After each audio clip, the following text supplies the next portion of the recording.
Welcome to the Unpacking the Framework video series.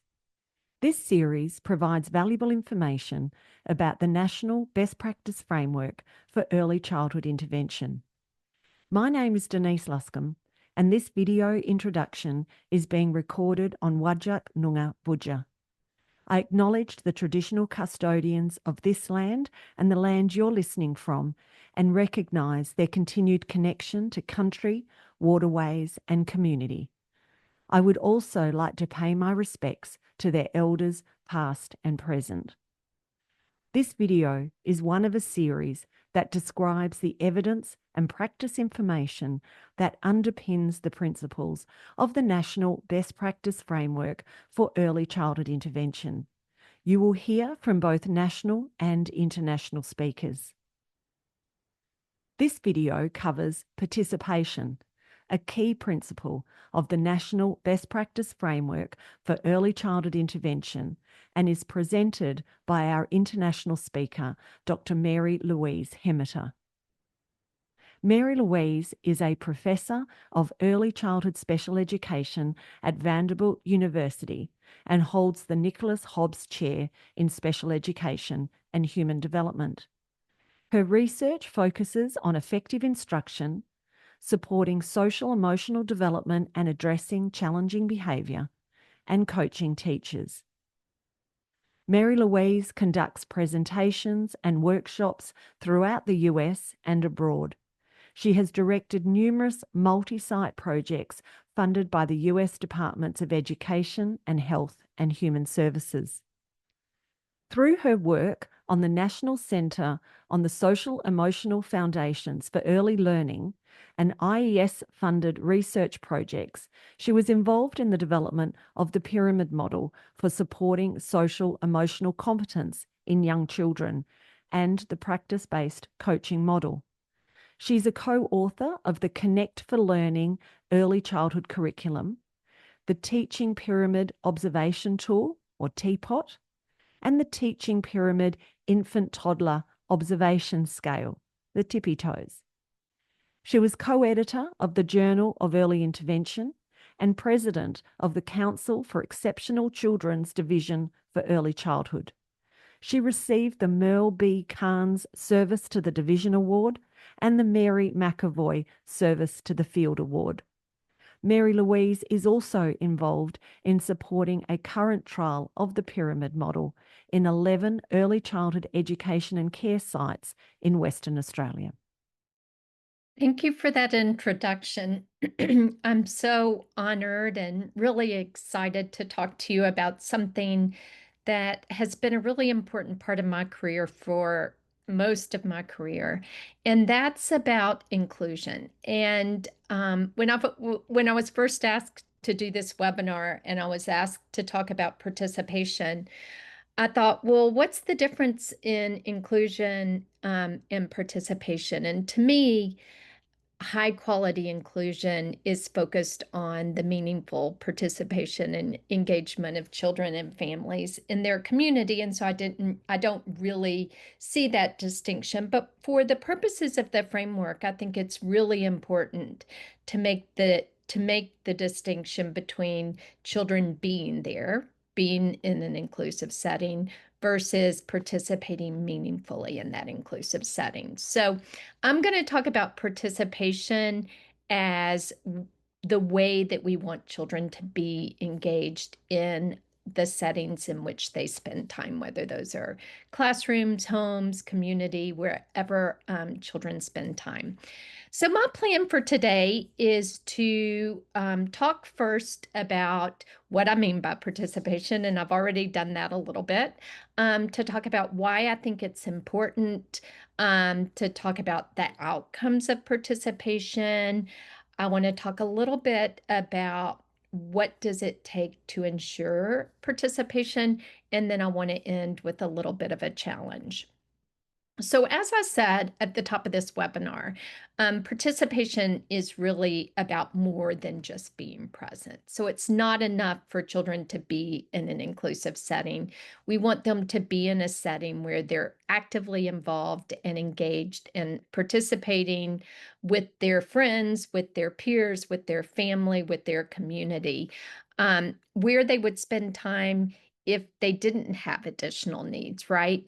But I think it's also important when we think about participation to think about participation requires supports that are designed based on the individual needs of the child as well as the preferences and cultural assets of their family. And so participation is everybody's responsibility. And I'll talk a little bit more about that a little bit later. So, what do we know about young children as it relates to participation? Well, there's a lot we know, but some of the things that I think are particularly relevant to this conversation today um, is that the early years are really the perfect opportunity to support children to be engaged in the activities and the schools and the programs that they would be engaged in if they didn't have additional needs, if they didn't have a delay, if they didn't have disability, if there weren't developmental concerns, where would they be spending their day? And we want to be sure that that's where they're spending their time with the supports that they need to be successfully participating. And I talk about this at this point. I want to talk about this because I think it's important to know that if children aren't supported to be in these settings, we often see that children aren't included in inclusive settings. We see this in my work. I do a lot of work around young children who have social, emotional, and behavioral needs. And that's one thing that is often keeps children from being included. And often, children who have social, emotional, or behavioral needs or concerns are in a setting and are not given the support they need to be meaningfully engaged and participating. And that often results in their removal from that setting. And one thing we know about the trajectory of children's success in inclusive settings is that when children are excluded or not supported to be included in the early years, that trajectory is towards more segregated settings as they get older. And so the early years are really critical in terms of supporting children to be participating in their natural everyday environments. We also want to think about what families say. And if you talk to families about what they want for their young children, they don't say things like, I want them to learn to count to 10 or write their name. They talk about that they want them to have friends, that they want them to be invited to birthday parties, that they want them to feel like they belong, that they want people to see what's special about their child. And I think if you look at these pictures that are on your screen right now, what you see is that children are included, children are participating, children are meaningfully included. And this is what families want for their children if they have support needs and even if they don't have support needs. So, how do we do that? We'll talk about that a little bit more, but let's talk about the benefits of participation. So, one of the benefits of participation, and perhaps the most important benefit, is that it provides natural learning opportunities. When children spend time in their everyday environments, whether it's home or the community or school, they're learning they're learning from doing, right? They're learning from the children they're around, they're learning from the adults in those environments.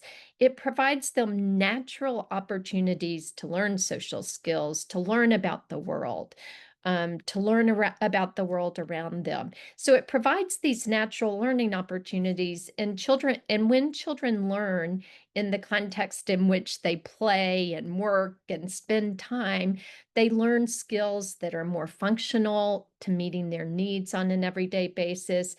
The things they learn are more likely to maintain over time because they're embedded into their natural everyday interactions. Another benefit of participation is that it supports child and family well-being and a sense of belonging, and that's for all children, whether they have developmental concerns, disability, delays, or not. When children are meaningfully included and participating in their everyday life, again, across multiple different environments, um, families feel included, families feel a sense of belonging, and we know that it has positive outcomes on child well-being as well. The other thing we know is that it promotes more positive attitudes and understanding among peers. And so we know one of the best things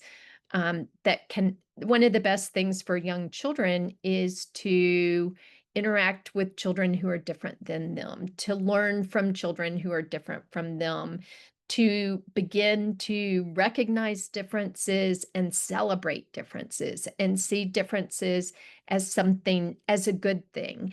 When we support children with more intensive support needs to be engaged and participating in everyday activities with their peers and their family and their siblings, we help other children see and respect differences, right? We demonstrate how we can be supportive of all children. We demonstrate how all children bring something special to the interaction. We also find that when we work really hard around inclusion, participation, and belonging, that it promotes acceptance in communities. So if we think about this as something we do across environments, whether it's in our early childhood services or our schools or our places of worship or the playground in the community or the grocery store, when we help children be meaningfully included and participating in those settings, other people in the community come to see them as a critical member of their community. So let's talk a little bit about the data. So what do we know about the data? And here I'm going to talk about inclusion that involves participation, right? So when we look at the research on children being included meaningfully in more school-based settings or early childhood-based settings, what we find is that children with disability or with developmental concerns or children who are at risk have better growth in academic achievement, in communication and social interactions, in self-determination skills. Really, on just about every measure, we see that participation in inclusive settings improves children's outcomes. This next bullet's really important, and I want to say it in a way that it makes sense, which is that how much support the child needs does not limit the outcomes of participation in high quality inclusion or participation in inclusive settings.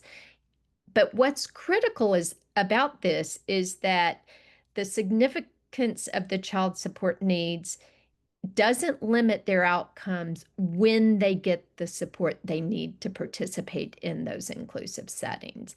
So I think there has often been a myth that children with more significant support needs might not do as well in an inclusive setting, but that's not the case when that child gets the supports they need. And so one thing I'll be talking about in a few minutes is how important it is to have increasing levels of support for children's participation so that we can support each and every child. Another really important point about children with disability, delay, developmental concerns being participating in inclusive settings is that it actually promotes better social emotional growth and well-being for all children. So it's not just those children who have support needs, who have more positive social emotional growth. It's really all children.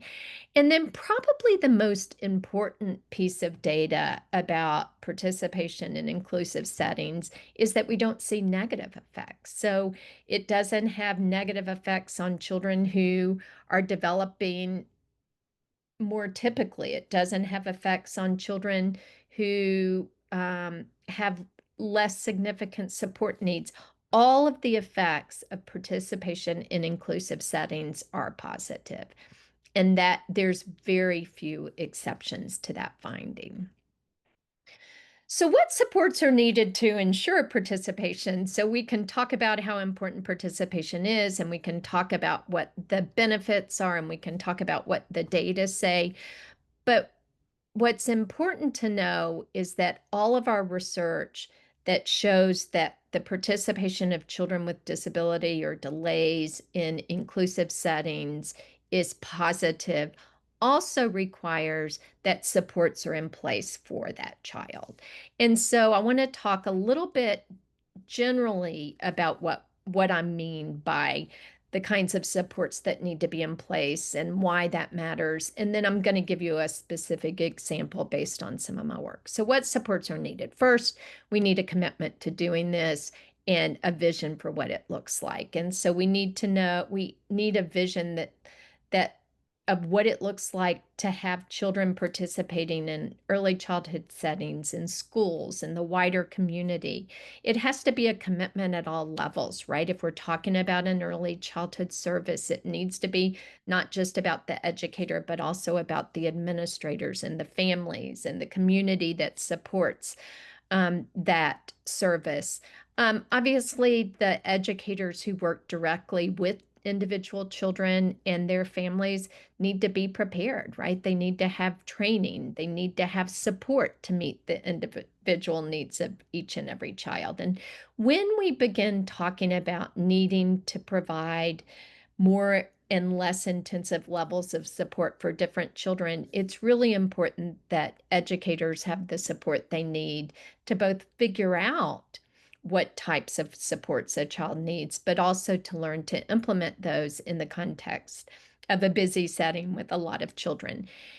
It also requires that we have meaningful and sustained relationships with families. And by that, I mean that we don't just engage with families when there's an issue or because the child has more significant needs, but we see the family as critical to co-designing the services we're going to provide to the child within the context of their family, right? And a good colleague of mine in our work around young children who are asked to leave programs because of their behavior, he says, I've never once seen a child excluded when the family and educators had a good relationship. And I think that when we are in relationship with families, when we are focused on understanding what the family needs, understanding what's important to the family, understanding what's culturally affirming, understanding how that family is in their community, and working with them to develop supports for children. That's when children are going to be meaningfully participating.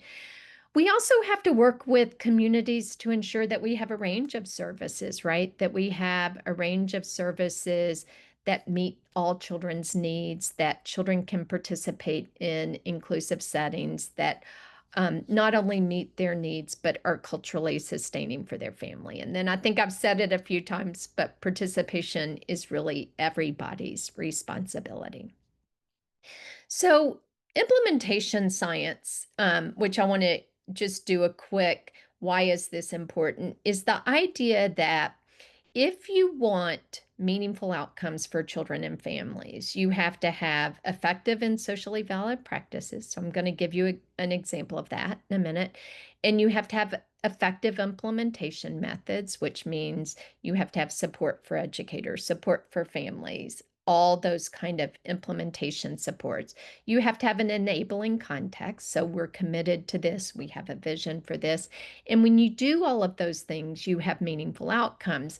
But as a simple mathematic equation, if any of those things don't exist at the top, then you won't have meaningful outcomes for children, right? And so it's the idea that we have to have the effective practices, we have to have the effective implementation supports, and we have to have a community or a service or a program or a school that has a vision for how we're going to make this work and is willing to provide the supports needed to make it work well. So in my work, I study and work with families and work with educators around supporting young children's social emotional development and preventing and addressing challenging behavior. And so we use a model called the pyramid model, and that's what you see on this screen. And what's really important about this is less about the content of the model and more about the kind of assumptions of the model. So what you can see at the base is this notion of an effective workforce. And so we really believe that effective practices, whether they're classroom practices or home visiting practices or related services practices, really are only effective when the people providing them have support. So we have that kind of as the base of the pyramid. But then we have 3 tiers of support. So we have what are kind of the universal things we do to support the social emotional competence of all children. What do we do for children who need a little more support? And then what do we do for those children whose social emotional needs or behavioral needs are more intensive? What do we do to that? Well, in our early childhood spaces, we know that we're going to have children that fall along this continuum, right? We're going to have some children that you put them in a social setting and you talk to them about um, friends and talk to them about how we treat others and talk to them about their emotions, and they develop these skills fairly natural, and they learn to be social and they learn to help their friends. But some children, because they might have a developmental delay, because they might have a disability, because they might be at risk for some other reason, might need more intensive supports. And that might mean that they need help learning how to initiate to their friends or how to invite their friends to play, or they need help learning the environment of the classroom or the routine in the morning when the family's getting ready to leave to go to school and work, or they might need to learn a routine around going to the grocery store, playing in the park. And that support might need to be more intensive in terms of the kinds of teaching strategies we use, or we might need to use some visuals, or we might need to do some role play, or we might need to do some practice, right? But they need something more to learn those skills. And then we often will also have a very few children who might need more intensive supports than that, right? Um, they might need more support around self-regulation, or they might need more support around um, uh, sharing with their friends, or engaging in a play routine, or getting ready to go to school in the morning by themselves, right? They might need more levels of support. And what's important about this model is that all of these tiers can happen in an inclusive setting. So nothing about these tiered levels of support suggests that the child can't be participating in an inclusive setting. As a matter of fact, the model is very much designed to ensure that all children, each and every child, can participate in an inclusive setting. So we've done research on this model. We have really good outcomes for children's social, emotional, and behavioral skills, including children who are at risk, including children with disability, including children with developmental delays, including typically developing children, right? The model is effective kind of regardless of the support needs the child has, because the model is designed to provide the level of support each and every child needs. But as I talked about at the beginning, this takes a program-wide commitment. It takes everybody. And so I'm, again, using this as an example of a program-wide approach we're using in our work, which says we have to have a leadership that's committed to implementing these tiered levels of support. We have to have a leadership team that's committed to ensuring that each and every child can be successful in our settings. We have to have a leadership team that is committed to supporting our staff to implement effective practices, right? And so it's all driven by this leadership team. But we also have to have staff who are bought in. We have to nurture our staff. We have to nurture their buy-in. We have to find out what the barriers are and support them to work through those barriers. As I talked about, engaging with families around social emotional development is kind of key to children becoming socially and emotionally competent, right? Understanding the social expectations of families, of their culture, of their community, and helping families support children to engage in the expectations of their program, of their community, or the expectations of our program. We have to have procedures for responding to children who have more significant support needs. And those response strategies are, how do we ensure that the child has the support they need to be participating where they would be participating if they didn't have those needs, right? So it's very much a, a process for supporting children to be successful where they are. I've talked a lot about the need to support our educators, to support our home visitors, to support our related services staff to implement what we know to be effective practices. And then we have to use data to track both the implementation of our practices and the outcomes for children and families. And when we do all those things well in that circle, then educators, whether they're home visitors or classroom teachers or early childhood educators, are implementing the practices in the pyramid model. So I just want to end by saying that, our promise is that we have effective practices. Our promise is that we know how to support educators and families to implement those practices. I think the challenge is how we ensure that they get to each and every child, and how they get to each and every child in a way that is based on the individual needs of the child and the assets of the family and the family's community, and that we deliver them in a way that each child and family is participating in their community, whether that's in school or early childhood settings or the playground, in a way that is meaningful for them. Thank you so much. We hope you've enjoyed this video, part of the video series Unpacking the Framework for the National Best Practice Framework for Early Childhood Intervention. The review of best practice in early childhood intervention was commissioned by the Department of Social Services. Led by the University of Melbourne, the project team included PRECI, professionals and researchers in early childhood intervention, Murdoch Children's Research Institute, SNAKE, National Voice for Our Children, Children and Young People with Disability Australia, and ACD, Advocating for Children with Disability. Coordination and production of the video series was led by PRECI.